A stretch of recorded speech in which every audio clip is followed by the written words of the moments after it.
여러분 반갑습니다. LFEJ 예방연구소의 이소장입니다. 오늘은 화관법상 안전진단에 대해서 여러분들과 함께 나눠보는 시간을 갖도록 하겠습니다. 신은 용기 있는 자를 결코 버리지 않는다. 켈러.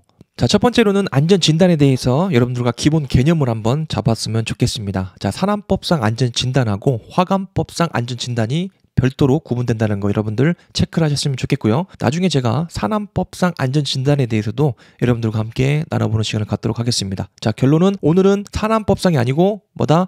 화관법상 안전진단이라는 겁니다. 체크를 꼭 하셨으면 좋겠습니다. 자, 화관법상 안전진단 규정에 대해서 한번 살펴보도록 하겠습니다. 여러분들이 공부를 하신다든지 컨설팅을 하신다든지 업무를 하신다든지 가장 중요한 포인트는 뭐냐면 이 관련된 규정이 뭐냐, 이게 가장 중요합니다. 그러니까 우리가 그 안전진단에 대해서 나눠보겠지만은 산안법이냐 화관법이냐 위헌법이냐 이런 것들을 먼저 체크를 하셔야 되고, 그 기준이 반드시 나와 있어요. 여기 보시면은 오늘은 환경부 고시 제2023-26호입니다. 그래서 제가 항상 그 블로그도 그렇고 유튜브에서도 누누이 말씀드리지만은 먼저는 규정이 있어야 돼요. 지침이 있어야 되고 법이 있어야 돼요. 그래서 어떤 것은 법, 어떤 것은 시행규칙, 어떤 것은 기준에 관한 규칙, 이렇게 규정이 나와 있는데 여러분들이 헷갈리지 않기 위해서는 반드시 해당 지침이 필요하다. 지침에 대해서 먼저 기준을 갖고 가셔야 된다. 그래서 여러분이 상사한테 보고를 한다든지 여러분이 스스로 업무를 배워간다고 하신다면은 제일 먼저 해야 될 것은 이 오늘 같은 경우에는 이 안전진단 방법에 관한 규정, 고시 있죠. 이거를 다운을 받으셔야 돼요. 그리고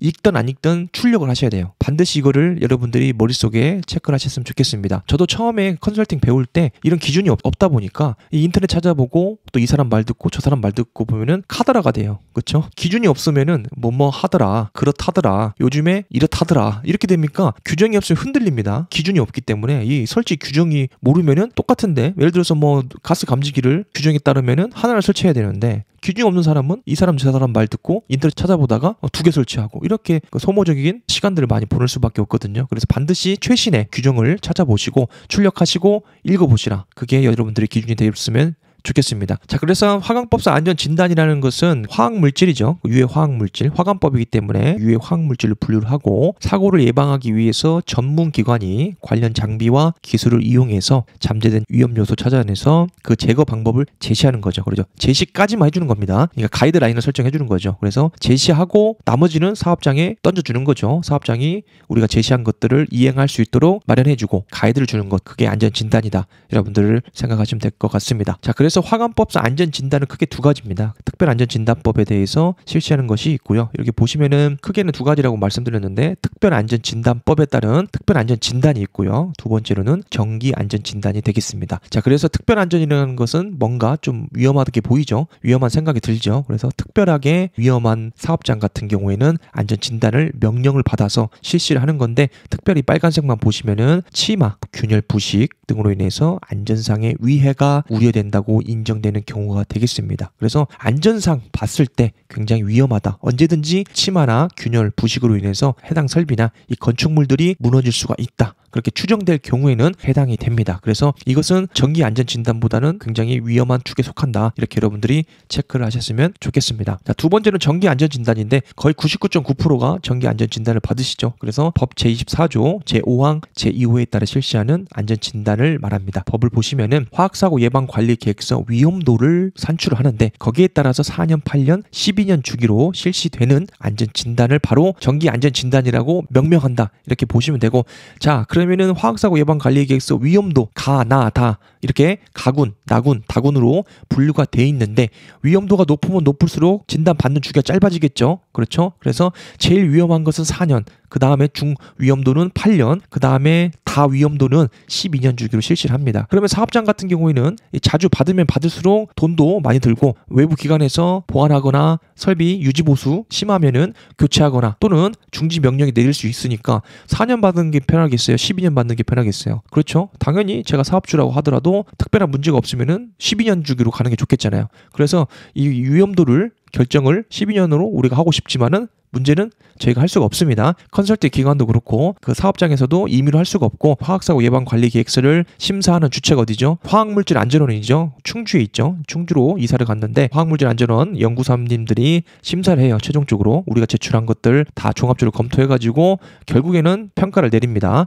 여기는 가다, 나다, 다군이다 해서 4, 8, 12로 주기를 설정을 해준다라고 보시면 되고 최종 사하고 나서 적합 공문을 찍어줄 때 위험도를 공문에다가 명시를 해줍니다. 그 기준으로 여러분들이 잘 체크를 하셨으면 좋겠습니다. 그래서 이 위험도에 따라서 4, 8, 12로 안전 진단을 받아야 되는데 어떤 경우에는 미리 알려주기도 해요. 4년 도래하기 전에 6개월 전이나 혹은 1개월 전에 이렇게 공문이 오는 경우도 있는데 안 오는 경우도 있어요. 그렇기 때문에 반드시 여러분들이 위험도에 따라서 명시를 해놓으시는 걸 추천합니다. 자, 두 번째로는 안전 진단 구분입니다. 어떻게 안전 진단을 받을 것이냐. 그 기준을 한번 말씀을 드려볼게요. 자, 특별히 어려운 건 없습니다. 취급 방식에 따릅니다. 위해 화학물질의 취급을 어떻게 사업장에서 하고 있느냐에 따라서 다음과 같이 안전진단을 실시를 합니다. 이 안전진단은 강의했던 것처럼 최초 설치 검사의 사전 서면 검사 자료 이 내용 굉장히 많았죠. 준비해야 될 서류가 많았는데 그거에 비해서는 이미 승인이 한번 났기 때문에 그 양보다는 굉장히 축소가 된다. 이렇게 보시면 돼요. 그래서 제조 사용시설, 실내 저장 및 보관시설, 실외 저장 보관시설, 지하 저장시설,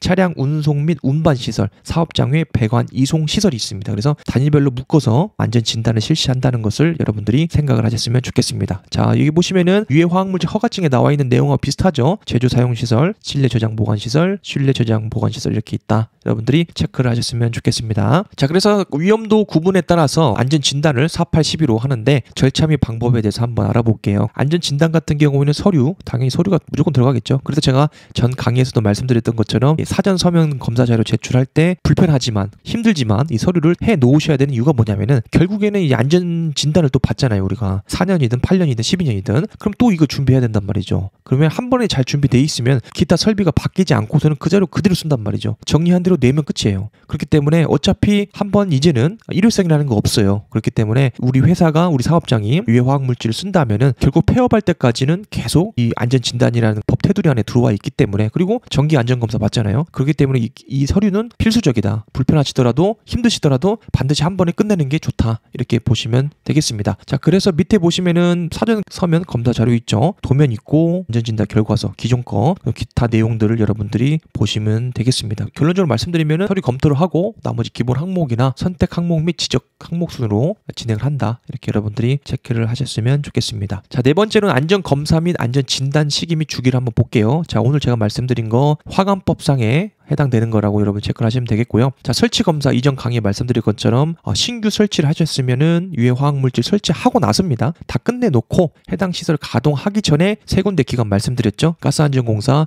환경공단, 산업안전보건공단 택일 하셔가지고 그 세 군데 기관 중에 한 군데 셀렉트 하셔가지고 미리 검사 신청을 하셔서 받으셔야 된다 보시면 되고, 자, 정기검사, 수시검사, 안전진단이 있습니다. 그래서 정기검사는 영업허가 대상인 경우가 있고 비대상 경우가 있어요. 그 경우에는 별도로 구분되는데 영업허가 대상인 경우에는 정기적으로 무조건 받아야 되는 게 1년마다 받으시면 되고 기타 비영업허가 대상인 경우는 2년마다 한 번씩을 받으시면 됩니다. 자, 수시검사는 조금 위험한 거라고 말씀드렸죠. 화학사고가 발생하면은 수시검사 명령을 때려요. 그럴 경우에는 화학사고 발생한 후에 7일 이내에 바로 받으셔야 됩니다. 그리고 화학사고 발생 우려가 있다고 심각한 우려가 있다고 판단되는 경우에도 수시검사 명령을 내리면은 지방환경광서의 장이 통지를 합니다. 공문을 주면은 그때 언제까지 해라 명령이 조달되면 그때까지 수시검사를 받아서 그 결과 보고서를 제출을 하셔야 됩니다. 자, 마지막으로 안전진단이 있습니다. 안전진단 오늘 포인트인데 아까 말씀드렸던 것은 다른 것은 크게 신경 쓸 건 없고 주로 이제